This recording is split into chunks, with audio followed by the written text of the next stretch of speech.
छत्तीसगढ़ के सुकमा जिले में अब वह बदलाव महसूस किया जा सकता है जिसकी वर्षों से सिर्फ कल्पना की जाती थी।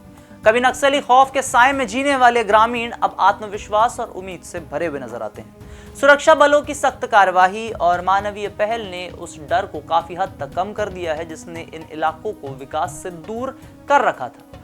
अब सुकमा में न सिर्फ गोलियों की गूंज थमी है बल्कि लोगों की जरूरतों को सुनने और समझने की कोशिश भी हो रही है। सीआरपीएफ जैसे बल अब सिर्फ सुरक्षा नहीं दे रहे बल्कि स्वास्थ्य, शिक्षा और जन कल्याण के क्षेत्रों में भी अपने कदम बढ़ा रहे हैं। इन पहलों से ग्रामीणों में यह भरोसा मजबूत हुआ है कि अब उन्हें अकेला नहीं छोड़ा गया है। मुख्यधारा से जुड़ने की शुरुआत हो चुकी है और भविष्य की एक बेहतर तस्वीर बनने लगी है।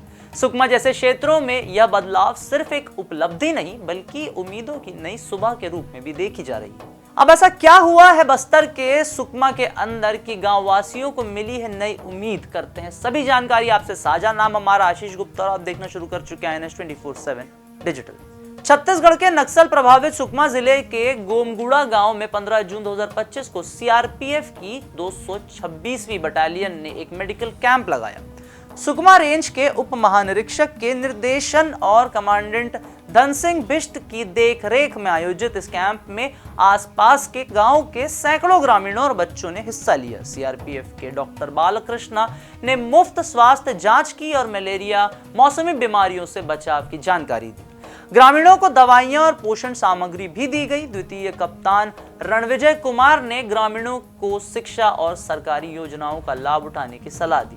साथ ही सीआरपीएफ के सहयोग का भरोसा दिलाया। यह कैंप जन सहयोग कार्यक्रम का हिस्सा था जिसका मकसद नक्सल क्षेत्रों में ग्रामीणों का विश्वास जीतना और स्वास्थ्य सुविधाएं देना है। सुकमा में सीआरपीएफ न सिर्फ नक्सलियों से मुकाबला कर रही है बल्कि ग्रामीणों के लिए स्वास्थ्य और शिक्षा जैसे क्षेत्रों में भी मदद कर रही है। बस्तर में मानसून के साथ मलेरिया और मौसमी बीमारियों का खतरा बढ़ जाता है लेकिन सुविधाओं की कमी से ग्रामीण अस्पताल नहीं पहुंच पाते।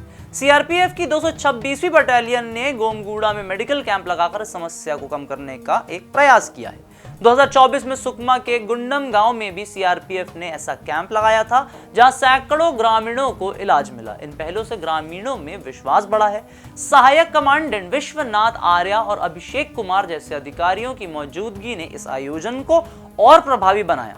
सीआरपीएफ का कहना है कि ऐसे कैंप क्षेत्र के विकास में काफी लाभकारी और मददगारी हो सकते हैं। गोमगुड़ा मेडिकल कैंप में सीआरपीएफ और ग्रामीणों के बीच बेहतर तालमेल देखने को भी मिला। 2025 में सुकमा बीजापुर सीमा पर सीआरपीएफ की 125वीं बटालियन ने टेकल गुडेम में स्कूल खोलकर शिक्षा को बढ़ावा दिया था जिससे स्थानीय लोगों में भरोसा बढ़ा।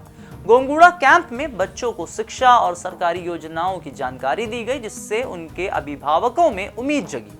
ग्रामीणों ने सीआरपीएफ के इस प्रयास की तारीफ की और माना कि इससे उनके गांव में स्वास्थ्य सेवाएं बेहतर होंगी। सीआरपीएफ का कहना है कि ऐसे कैंप नक्सल प्रभाव को कम करने और ग्रामीणों को मुख्यधारा से जोड़ने में मदद करेंगे। भविष्य में और कैंप लगाने की योजना है ताकि बस्तर के दूरस्थ इलाकों में स्वास्थ्य और शिक्षा की स्थिति सुधारी जा सके।